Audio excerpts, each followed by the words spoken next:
Legends of the Vanishing Hitchhiker are whispered in towns across the globe.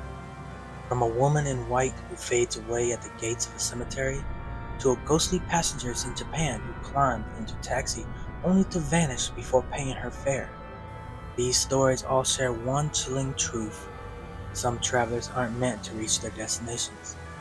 The tale I'm about to share is my own twist on this timeless urban legend. A story of mystery, lost in the thin line between the living and the dead.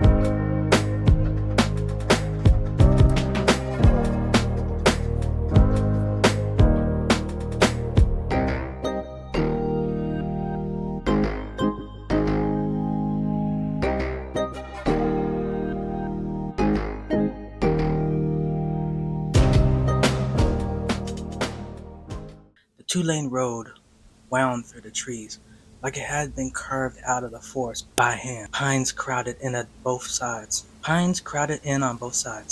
The tall silhouettes swaying in the wind like they were whispering secrets to each other. The moon hung low and bright, painting the pavement in pale silver streaks. Inside the car, Jake kept one hand steady on the wheel. 27, steady and grounded, the kind of guy who'd rather listen than talk, especially on long drives like this one. The headlights cut through the dark like a blade, revealing curve after curve of lonely road. Mark sat slouched in the passenger seat, hoodie hood pulled halfway over his head. He was the type of who always had something to say, even when he wasn't tired. But for the past few miles he'd been quiet, just the occasional tap of his fingers on his knee and the soft thump of his boot against the door panel. They'd been driving for hours. The forest never seemed to end. Then, as they rounded a bend, something caught Jake's eye. A pale flicker off to the right, just up ahead, almost like the moonlight had bounced off something white. You see that? Jake asked, easing his foot off the gas. Mark leaned forward.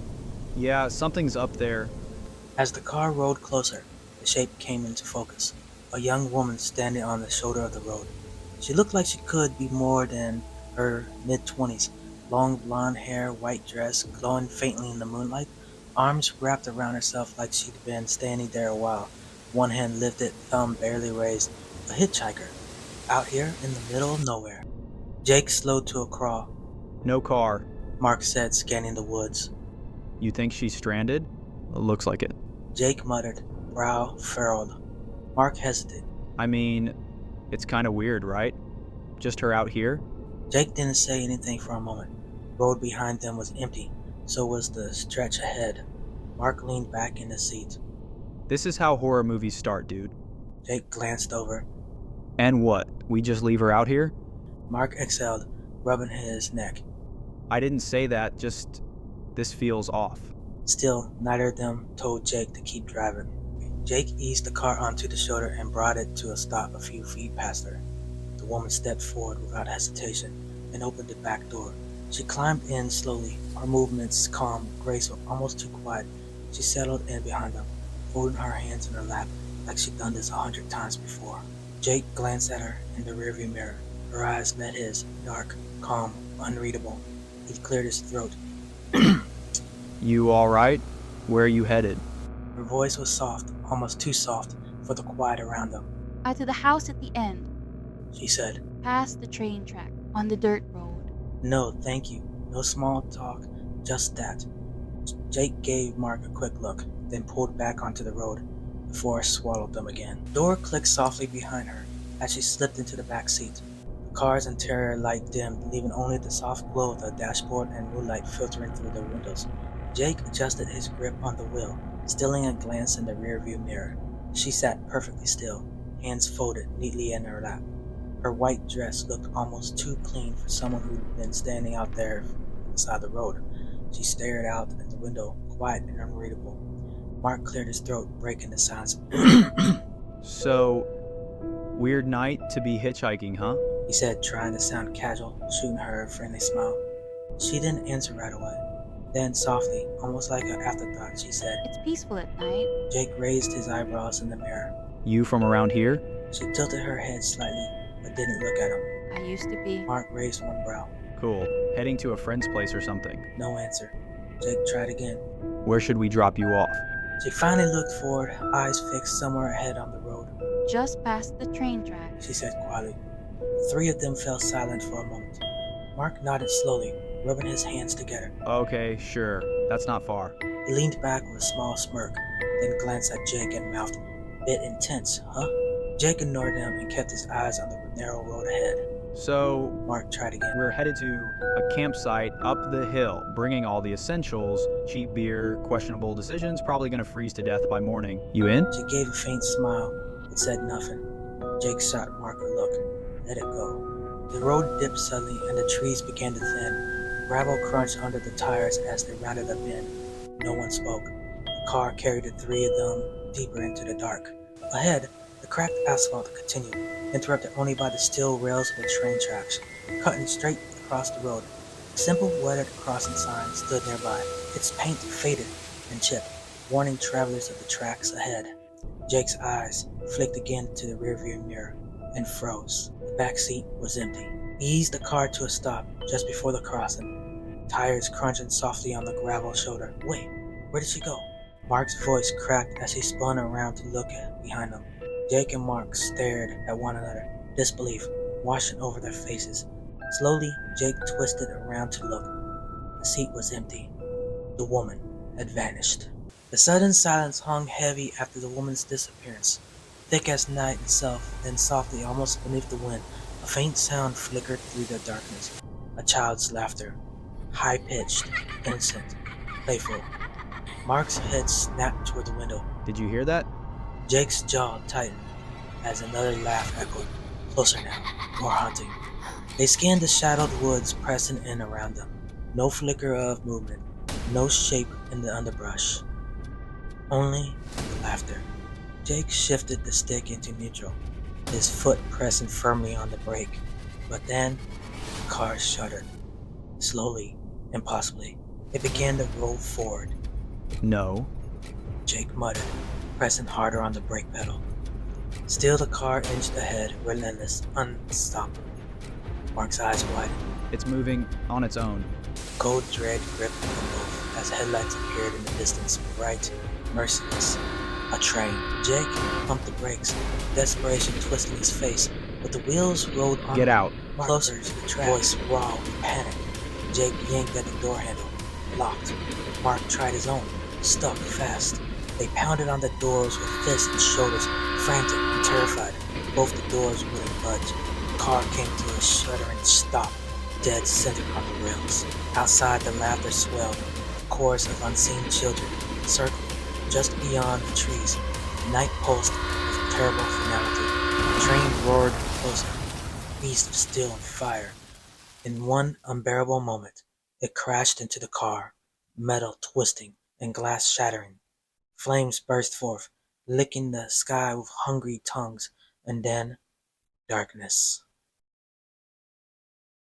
The morning sun filtered through the diner's half-drawn blinds, casting soft stripes across the checkered floor. The air smelled like sizzling bacon and fresh coffee, the kind of confronting scent that made the world feel small and safe.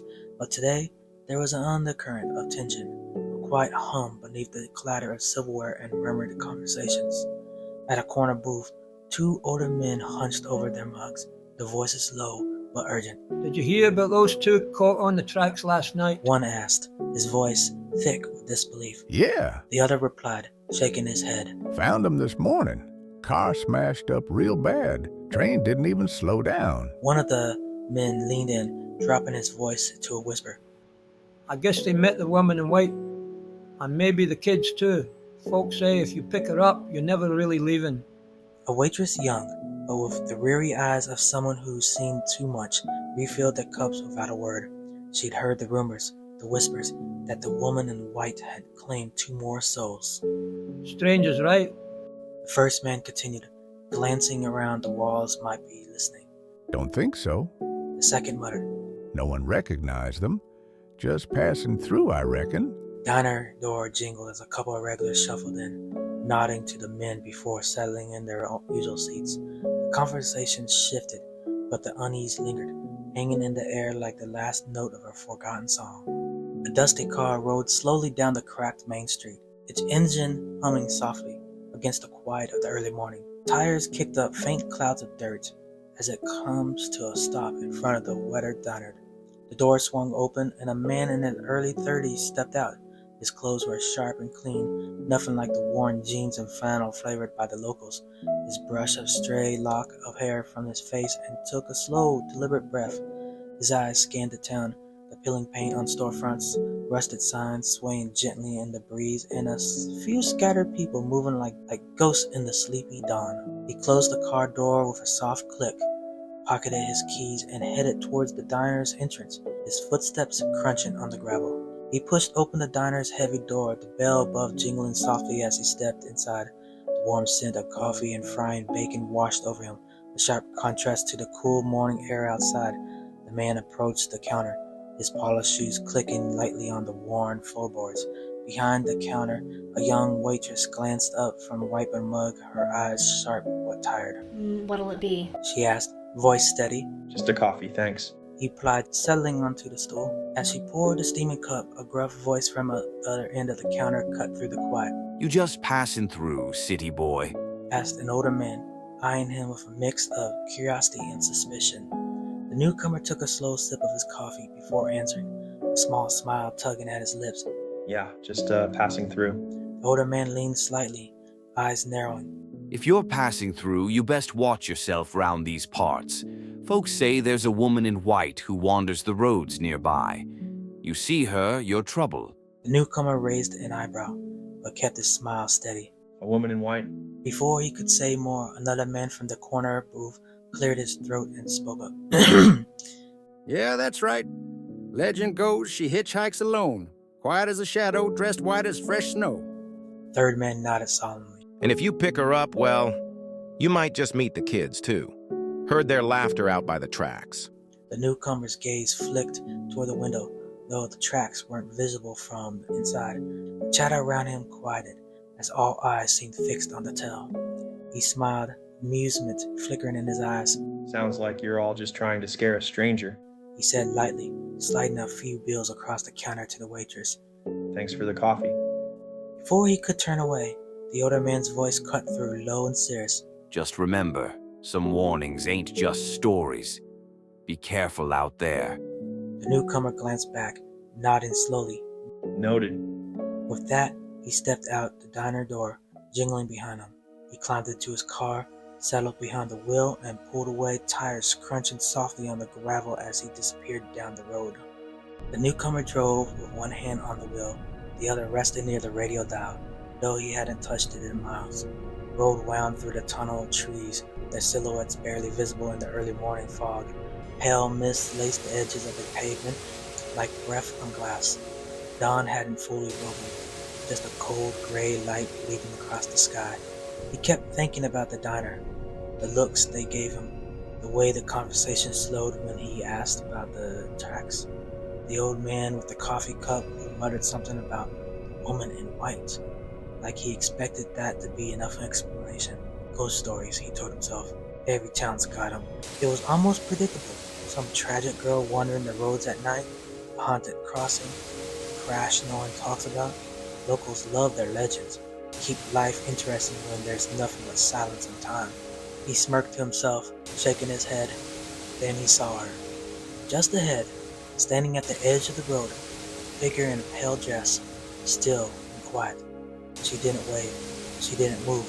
Just stood there, facing the road like she'd been waiting for something or someone. He instinctively eased off the gas. No car, no backpack, no flashlight, just her. He tightened his grip on the wheel. Probably a setup, he thought, or someone trying to scam a stranger, some viral stunt. Still, he didn't hit the gas. Instead, he found his foot slowly pressing the brake. The fog rolled a little thinner, and she became clearer, young, barefoot, hair hanging damp around her shoulders. If this is her idea of a joke, I'll play along, thought. Let them think they got to me. He reached for the turn signal and pulled over. They say she wanders the road just before the crossing, always dressed in white, always alone. Sometimes it's after midnight, when the fog hangs heavy among the trees like funeral veils. Other times, it's morning. Clear skies, sunlight flickering through the branches. But it doesn't matter, she still appears. She doesn't say much, only tells you where she's headed. Then, just before you reach the tracks, she vanishes. No warning, no trace, just gone. That's when most drivers stop, confused and uneasy. And that's when the laughter starts. Soft, childlike, echoing through nowhere and everywhere. Some say the children push a car over the tracks to safety or something else. Others say they're just playing with you. Locals in Whistler's Cross call it the ghost story, campfire tale to spook strangers. But whether you believe it or not, some legends don't care if it's day or night. They're just waiting.